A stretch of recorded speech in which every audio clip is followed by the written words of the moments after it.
తెలుగు వారి #1 choice Telugu matrimony.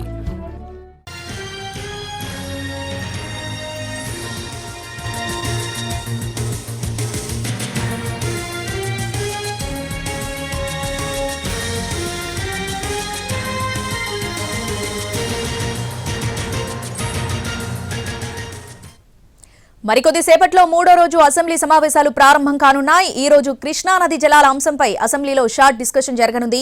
Krishna జలాల పంపకాల అంశం రాష్ట్ర రాజకీయాల్లో ఎప్పటి నుంచో సున్నితమైన అంశంగా ఉండటంతో ఈ రోజు జరిగే చర్చ ప్రాధాన్యం సంతరించుకుంది. ఈ చర్చలో భాగంగా నీటిపారుదల శాఖ మంత్రి ఉత్తమ్ కుమార్ రెడ్డి మధ్యాహ్నం 12 గంటలకు పవర్ పాయింట్ ప్రెజెంటేషన్ ఇవ్వనున్నారు.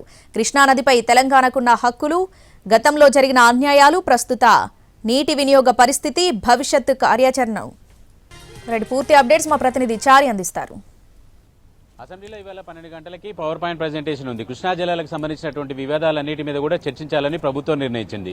గతంలో కేసీఆర్ బీఆర్ఎస్ పార్టీ కార్యాలయంలో పాలమూరు రంగారెడ్డి ప్రాజెక్టుకు సంబంధించినటువంటి అనేక అంశాలను ప్రస్తావించారు. వీటితో పాటుగా ఇప్పుడున్నటువంటి ప్రభుత్వానికి చిత్తశుద్ధి లేదు, వీళ్లకు నీళ్ల గురించి తెలియదు అనేటువంటి విమర్శలు కూడా చేశారు. ఈ నేపథ్యంలోనే సీఎం రేవంత్ రెడ్డి ఇమీడియట్ గా అసెంబ్లీ సమావేశాలను ఏర్పాటు చేయాలని, కృష్ణా జలాలకు సంబంధించి రాష్ట్ర ప్రభుత్వం తీసుకున్నటువంటి చర్యలు, అలాగే గడిచిన 10 ఏళ్లలో తెలంగాణ ప్రాంతానికి సంబంధించినటువంటి నీటి వాటాలో ఆంధ్రప్రదేశ్ ఎంత తరలించకపోయింది అనేటువంటి అంశాలన్నింటినీ కూడా ప్రజలకు వివరించాలని నిర్ణయించుకున్నారు. దాంట్లో భాగంగానే ఇవాళ 12 గంటలకి పూర్తి స్థాయిలో పాలమూరు రంగారెడ్డి ప్రాజెక్టుకు సంబంధించినటువంటి విషయాలన్నిటి మీదతో పాటుగా కృష్ణా జలాల్లో ఏపీ తరలించకపోయినటువంటి నీళ్లెన్ని, ఎవరి హయాంలో ఎన్ని నీళ్లు తరలించకపోయారు, కాంగ్రెస్ పార్టీ అధికారంలోకి వచ్చిన తర్వాత ఏపీ అక్రమంగా తరలిస్తున్నటువంటి నీటిని సేవ్ చేయడానికి ఎలాంటి ప్రయత్నాలు చేసింది అనేటువంటి అంశాల మీద పూర్తి స్థాయిలో పవర్ పాయింట్ ప్రెజెంటేషన్ ఇవ్వాలని నిర్ణయించారు. 12 గంటలకు ఇరిగేషన్ శాఖ మంత్రి Uttam Kumar Reddy power point presentation ఇస్తారు.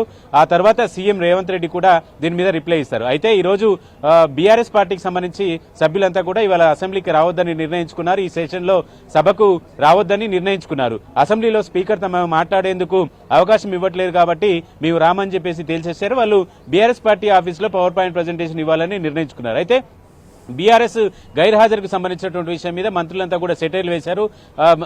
అల్లుడు మామ సభలో కొట్లాడమని పంపిస్తే అల్లుడు సభ నుంచి బయటకు వెళ్లిపోయాడని మంత్రి అడ్లూరి లక్ష్మణ్, అలాగే జూపెల్లి, వాకిటి శ్రీహరి వీళ్ళంతా కూడా బీఆర్ఎస్ సభ్యుల గైర్హాజరు, సభ నుంచి వాకౌట్ చేయడానికి సంబంధించినటువంటి విషయాల మీద విమర్శలు, సెటైర్లు వేశారు. ప్రస్తుతానికి అసెంబ్లీలో అన్ని ఏర్పాట్లన్నీ కూడా ముగిశాయి.